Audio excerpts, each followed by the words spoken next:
I hope you are all fine. शुरू शुरू में जब हमारे पेपर्स होने वाले होते थे तो बहुत ही मुश्किल सवालात होते थे और उनकी हेडिंग्स काफी ज्यादा हुआ करती थी। उन हेडिंग्स को याद किया करते थे कि हेडिंग्स के जो पहले अल्फाज थे, सपोज अगर एक क्वेश्चन की 10 हेडिंग्स थी तो हमें 10 हेडिंग्स याद नहीं होती थी। तो हम क्या करते थे, जो पहला लफ्ज होता था हर हेडिंग का, अगर 10 हेडिंग है तो पहले पहले लफ्ज 10 जो अल्फाबेट्स थे हम उनका मिला के कोई एक लफ्ज बना लेते थे। तो अकाउंटिंग के अंदर भी हम यही टेक्निक इस्तेमाल करेंगे और इस टेक्निक को जो नाम दिया गया है वो निमोनिक्स का नाम दिया गया है। हम यहाँ पे निमोनिक जो इस्तेमाल करेंगे उसका नाम है डीलर।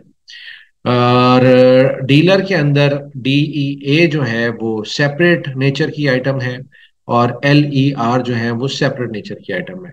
यहाँ पे आपको लिखा नजर आ रहा है DEA के ऊपर डेबिट और LER के ऊपर क्रेडिट।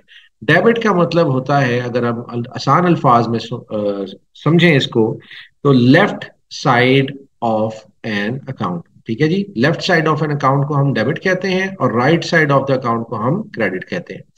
बिजनेस की लैंग्वेज में हम आसान अल्फाज में जब भी किसी को अकाउंटिंग में डेबिट क्रेडिट समझाने लगते हैं तो उसको हम ये कहते हैं कि बिजनेस के अंदर जो भी चीज आ रही है उसे हम डेबिट कहते हैं और जो भी चीज बिजनेस से जा रही है उसे हम क्रेडिट कहते हैं। तो तीन आइटम्स हैं। D stands for drawings, E for expenses, A for assets. इनकी नेचर डेबिट है और लाइबिलिटीज, इक्विटी और रेवेन्यू इनकी नेचर क्रेडिट है। डेबिट क्रेडिट को हम जो है वो थोड़ा डिटेल में डिस्कस करेंगे, लेकिन आज के लेक्चर में हम डेबिट क्रेडिट डिस्कस नहीं करेंगे। हम सिर्फ उन आइटम्स को डिस्कस करेंगे जो कि डेबिट होती हैं और उन आइटम्स को डिस्कस करेंगे जिनकी नेचर क्रेडिट होती है। तो D stands for drawings. Drawings का मतलब है मालिक अगर अपने बिजनेस में से कुछ कैश या स्टॉक अपने जाती इस्तेमाल के लिए निकालता है और लेके जाता है, उसे हम ड्राइंग्स का नाम देते हैं। इसकी नेचर डेबिट होती है। E stands for expenses. Expenses का मैंने आपको बताया था कि to run a business you have to spend, और जो हम स्पेंडिंग करते हैं बिजनेस को रन करने के लिए उन्हें एक्सपेंसेस कहते हैं। और इन एक्सपेंसेस को हम यूटिलाइज कर लेते हैं विद इन 1 ईयर। इनका फायदा उठा लेते हैं हम 1 साल के अंदर। सपोज यूटिलिटी बिल्स हैं, टेलीफोन के बिल्स हैं, आपकी जो है वो बिजली का बिल आता है, तो ये सारे के सारे हर महीने के महीने आते हैं। तो इसका मतलब है कि जब हम एक सर्विस को यूटिलाइज करते हैं 1 महीने के लिए, तो उसके बाद उसका हम बिल जो है वो पे कर देते हैं। इसी तरह से रेंट एक्सपेंस है, सैलरीज हैं मंथली हम देते हैं, वेजेस हैं हम लोग डेली के हिसाब से देते हैं। परचेजेस को भी हमने एज एन एक्सपेंस ट्रीट किया हुआ है। उसकी भी जो नेचर है वो एक्सपेंस की है कि हम जब भी कुछ सामान खरीदते हैं बेचने की नीयत से उसको हम परचेजेस कहते हैं। फ्रेट का मतलब है किराए का, कि जो भी सामान हम मंगवाते हैं या भेजते हैं किसी के पास उसको हम फ्रेट कहते हैं। कमीशन अगर हम किसी बंदे को देते हैं जिसने हमारा कोई काम किया हो बिजनेस का, तो उस कमीशन को भी हम एन एक्सपेंस ट्रीट करते हैं। एडवर्टीजमेंट को भी हम एज एन एक्सपेंस ट्रीट करते हैं। मार्केटिंग का खर्चा जो हमने किया वो थोड़े अरसे के लिए उसका फायदा होगा, इसका फायदा हम 1 साल के अंदर अंदर उठा सकते हैं, इसको भी हम जो है वो एज एन एक्सपेंस ट्रीट करेंगे। एडमिन के एक्सपेंसेस मंथली होते हैं।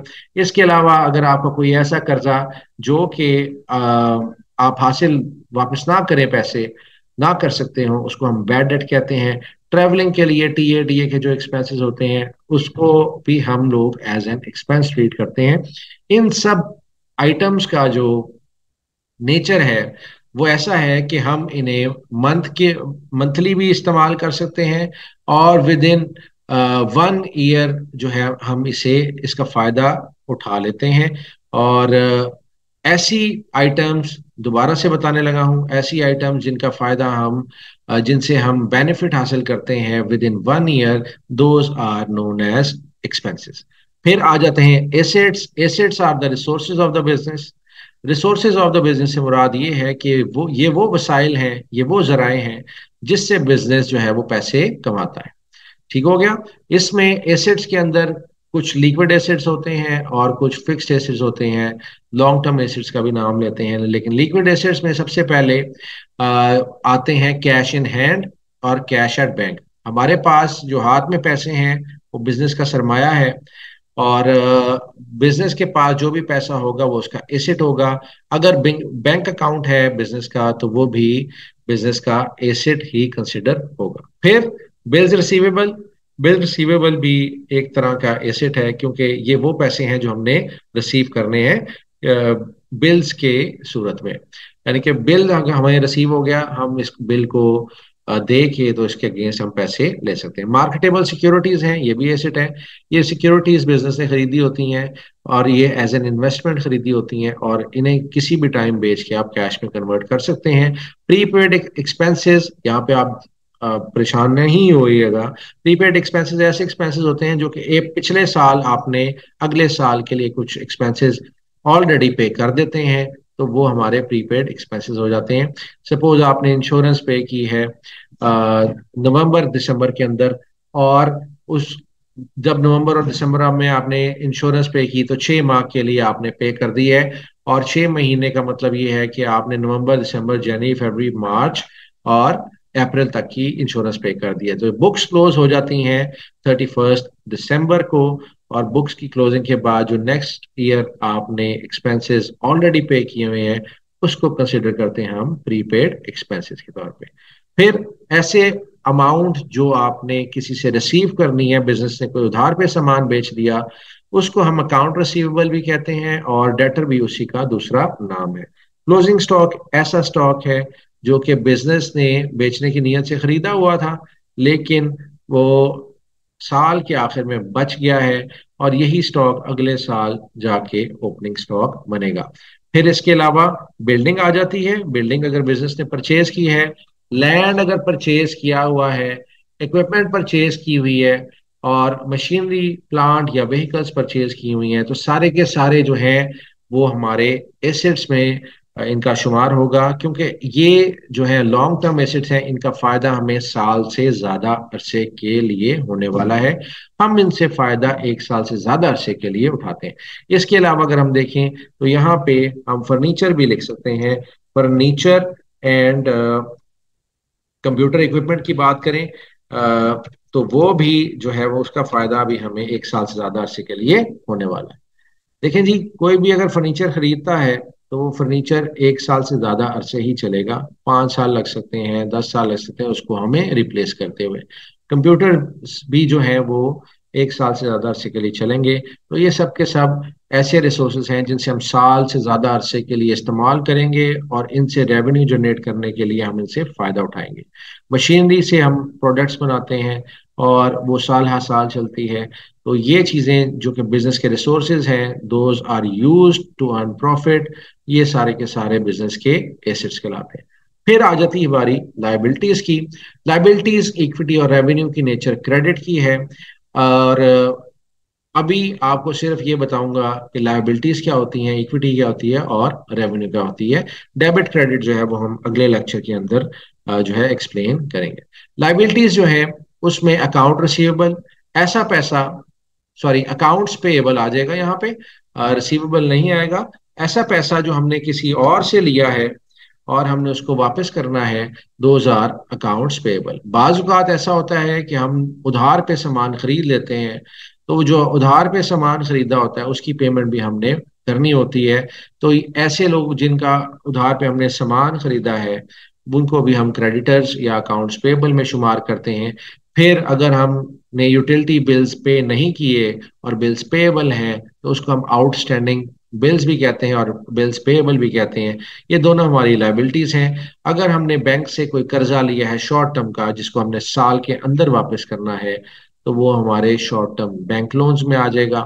फिर अगर कोई ऐसा कर्जा लिया है जो कि साल से ज्यादा अरसे में हमने वापस करना है, यानी कि 3-4 साल के बाद हमने वापस करना है या 3-4 साल के अंदर वापस करना है, तो ऐसे कर्जे को हम लॉन्ग टर्म लोन कहते हैं। डिबेंचर्स भी एक टाइप का लोन है। ये कंपनीज जो है वो अपने नाम से डिबेंचर्स इशू करती हैं, और आम जनरल पब्लिक इस डिबेंचर को परचेज करती है। इसके ऊपर इंटरेस्ट पे किया जाता है, और जब कंपनी के पास ज़्यादा पैसे आ जाते हैं तो वो ये जो रिडीमेबल डिबेंचर्स होते हैं या बाय बैक डिबेंचर्स होते हैं, ये जनरल पब्लिक से कहती है कि आप हमें ये डिबेंचर्स वापस कर दें और अपने पैसे ले जाएं, साथ में इसके ऊपर प्रॉफिट भी आप हमारे से हासिल करें। तो डिबेंचर्स को तब इशू किया जाता है जब कंपनी के पास और कोई ऑप्शन ना हो, और डिबेंचर्स की सूरत में कंपनी अपने लिए फंड्स जनरेट करती है। फिर आ जाती है बारी इक्विटी की। इक्विटी जो है वो मालिक का सरमाया होता है। मालिक जो भी बिजनेस में पैसा लगाता है उसे हम इक्विटी कहते हैं। इसके दो नाम हैं, ऑनर्स इक्विटी भी कह सकते हैं इसको, ऑन कैपिटल भी कह सकते हैं। अच्छा, अगर हम किसी कंपनी में इन्वेस्टमेंट करते हैं तो इन्वेस्टमेंट का नाम हम शेयर कैपिटल के नाम से जाना जाता है। शेयर कैपिटल या कॉमन स्टॉक के नाम से ये कॉरपोरेशंस के अंदर जब इन्वेस्टमेंट की जाती है तब हम ये दो अल्फाज इस्तेमाल करते हैं, क्योंकि जो कॉरपोरेशंस होती हैं उनकी जो इक्विटी है उसको डिवाइड कर दिया गया होता है शेयर्स के अंदर। तो जो बंदा शेयर्स खरीदेगा वो उसका ऑनर बन जाएगा। बड़े आराम से आपको शेयर्स जो हैं वो सेल और परचेज करने को मिल जाते हैं। और जो मार्केट जहां पे आप सेल और परचेज करते हैं शेयर्स की, उसका नाम है जी stock exchange. Last but not the least हमारे पास रेवेन्यू रह जाता है। रेवेन्यू से मुराद वो पैसा है जो कि हम जब सेल्स करते हैं तो हमें हासिल होता है। सपोज हमने 5000 प्रोडक्ट्स बेचे हैं 100 रुपए के हिसाब से। तो 100 रुपए के हिसाब से जब हम बेचेंगे तो हमारे पास 5 लाख रुपए आ जाएगा, और 5 लाख जो है वो हमारा सेल्स रेवेन्यू कहलाएगा। इस सेल्स रेवेन्यू में अगर मैं ये कहूं कि जो कॉस्ट थी वो 3 लाख रुपए थी, तो 3 लाख रुपए के बाद अगर मैं प्रॉफिट निकालना चाहूं तो मुझे पता है कि 5 लाख में से 3 लाख माइनस करूंगा तो मेरे पास 2 लाख रुपए आ जाएंगे। तो sales revenue consist of cost plus profit. और इसके अलावा सर्विसेज रेवेन्यू है। अगर आप सर्विसेज इंडस्ट्री में हैं और सर्विसेज प्रोवाइड करते हैं तो ये सर्विसेज रेवेन्यू जो है वो हमें हासिल होता है जब हम सर्विसेज प्रोवाइड करते हैं, और इस ये टोटल का टोटल जो है वो हम रिकॉर्ड कर लेते हैं। अच्छा जी, ये तीन चीजें जो DEA है, ड्राइंग्स, एक्सपेंस और एसेट्स, इनकी नेचर डेबिट की है। और LER liabilities, equity and revenue, इसकी नेचर क्रेडिट की है। और डीलर टेक्निक में डेबिट क्रेडिट क्या होता है, हम इसके ऊपर एक नया लेक्चर रिकॉर्ड करेंगे। आज के लेक्चर का सिर्फ मकसद ये था कि आपको नो हाउ दी जाए कि drawings, expenses, assets, liabilities, equity and revenue क्या क्या चीजें हैं। राइट नाउ हम पहुंचे हैं अकाउंटिंग इक्वेशन के ऊपर। जब भी हम अकाउंटिंग इक्वेशन को सॉल्व करेंगे तो हमारे पास अकाउंटिंग इक्वेशन है assets is equal to liabilities plus owners equity. और हम देखेंगे कि ड्राइंग्स का क्या इम्पैक्ट आता है अकाउंटिंग इक्वेशन पे, एक्सपेंसेस का क्या इम्पैक्ट आता है अकाउंटिंग इक्वेशन पे, एसेट्स का क्या इम्पैक्ट आता है अकाउंटिंग इक्वेशन पे, लाइबिलिटीज, इक्विटी और रेवेन्यू का क्या क्या इम्पैक्ट आता है अकाउंटिंग इक्वेशन पे। This is all from me today. और आई होप कि आपको जो डीलर टेक्निक है या डीलर निमोनिक है वो समझ आ गया होगा। If you have any Curie you can WhatsApp me, और आप मुझे वीडियो के ऊपर भी कमेंट कर सकते हैं। और थैंक यू वेरी मच। इंशाल्लाह नेक्स्ट लेक्चर में मुलाकात होती है।